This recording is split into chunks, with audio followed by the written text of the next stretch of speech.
तो सबसे पहले बहुत सिंपल सी कहानी फ्यूचर सिंपल की। आप फ्यूचर के बारे में कुछ बता रहे हो कि आप ऐसा करोगे, ठीक है। उससे जुड़ी एक बात, अपने फ्यूचर के बारे में जो कुछ भी आप बता रहे हो कि आप करोगे, आप उसके बारे में श्योर हो, कोई डाउट नहीं है आपको। जो पहला पॉइंट हमने आपको लिखाया है, डेफिनेट सेंटेंसेस।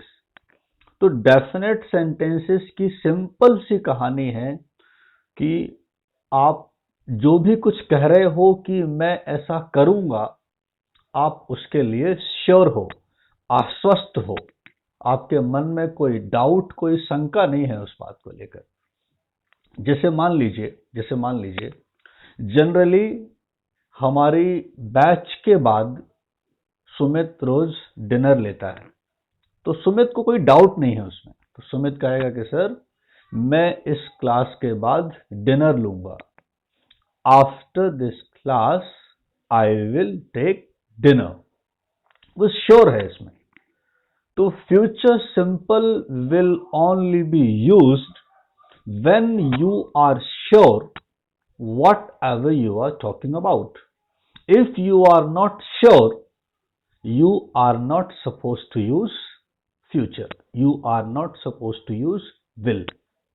अगर आप श्योर नहीं हो तो आप क्या यूज करोगे, उसकी बातें हम बाद में करेंगे। फिलहाल जब आप श्योर हो तभी हम फ्यूचर सिंपल यूज करेंगे। पहला पॉइंट क्लियर हो गया सबको।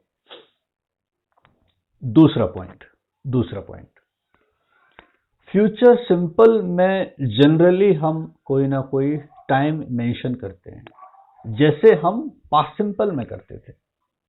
The difference is, in past simple we used to use yesterday, that day, last week, last year.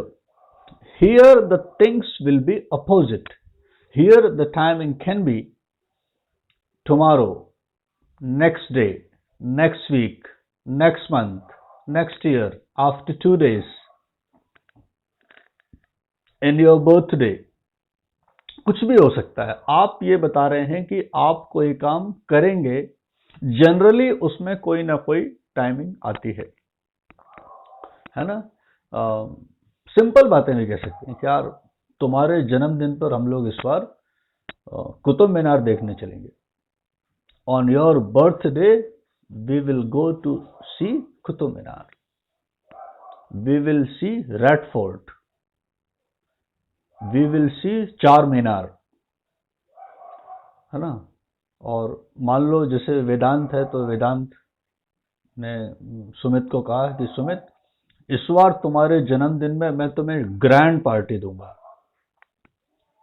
ठीक है सर। तो आप जो कुछ भी कर रहे हो श्योर हो, और दूसरा आप ये बता रहे हो कि वो काम आप कब करोगे। 2 पॉइंट हो गए। I hope this will be no problem in this 2 points. Shall I go for third one? Okay. तीसरा पॉइंट ये है कि फ्यूचर सिंपल में हम जब अपनी बात को एम्फेसिस करते हैं, उसमें जोर डालते हैं। एक तो आपने कहा, जैसे मैंने अभी सुमित का एग्जांपल लिया, कि मैं क्लास के बाद डिनर लूंगा। ये एक सिंपल सी इंफॉर्मेशन है जो आप किसी को दे रहे हो कि after the class I will take dinner, after the class I will go to attend a party if it is fix. लेकिन जब आप किसी चीज को एम्फेसिस करते हो कि मैं तो ऐसा करूंगा ही, मैं इंग्लिश बोल के ही रहूंगा, I must talk in English. I must be fluent in English. मैं तुमसे कभी बात नहीं करूंगा। I must not talk to you. करूंगा ही, जोर दे रहे हो किसी बात पर आप, है ना। मैं वहां कभी नहीं जाऊंगा। I must not go there ever, never। ठीक है सर। तो जब हम उसी बात में जोर डालते हैं, वजनदार बनाते हैं, तो हम instead of will we use must. ठीक है फ्रेंड्स। अगली बात यहां तक कोई समस्या? 3 पॉइंट समझ लिया हमने अभी तक। चौथा पॉइंट यह है कि जब भी फ्यूचर सिंपल में फॉर्मेलिटीज आ जाती हैं, इंट्रोगेटिव की बात हम करें चाहे हम पॉजिटिव की बात करें, तो in general whenever you are in a situation of formalities, instead of will you are supposed to use would or sometime could। इसको थोड़ा समझें। मान लीजिए कभी प्रणाली के यहां मैं आ गया, कभी ऐसा हुआ, प्रणाली की इच्छा नहीं है मगर चलो आ ही गया मैं, तो प्रणाली ने मुझसे कहा कि सर आप चाय लेंगे प्लीज, है ना, है तो फ्यूचर सिंपल, आप चाय लेंगे प्लीज, लेकिन ये सिचुएशन फॉर्मेलिटीज की है, तो प्रणाली मेरे से कहेगी sir would you like to have tea, sir would you please take tea. तो वुड के साथ ही प्लीज ऑटोमेटिक आ जाता है। आप कहीं पर भी किसी फॉर्मल सिचुएशन में हैं, not only in interrogative, in any situation when you are in formal situation, so will be replaced by either would और could।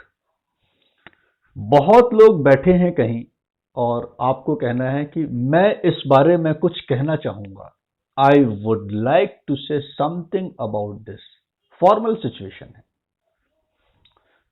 इसी वुड की जगह पर कुड ज्यादा प्रिफरेबल होता है जब हम अपने किसी सीनियर से बात कर रहे होते हैं, या जब हम फॉर्मेलिटीज की बजाय वो रिक्वेस्ट होती है, तो ज्यादा बेहतर यह होता है कि वुड की जगह हम कुड यूज करें। आपको मान लीजिए मेरे से कोई रिक्वेस्ट करनी है, तो वुड से ज्यादा अच्छा होगा कुड। आप मुझे कहें कि sir could you please explain this topic one more time, could you please explain it once again, could you please record this video for us, could you please support us to make us fluent and confident in English, could you please help me in my exam grammar। ऐसा कुछ भी हो सकता है। तो when you are talking to your senior, you are requesting for something, then instead of would, could is preferred। I hope you must have understood all 4 points।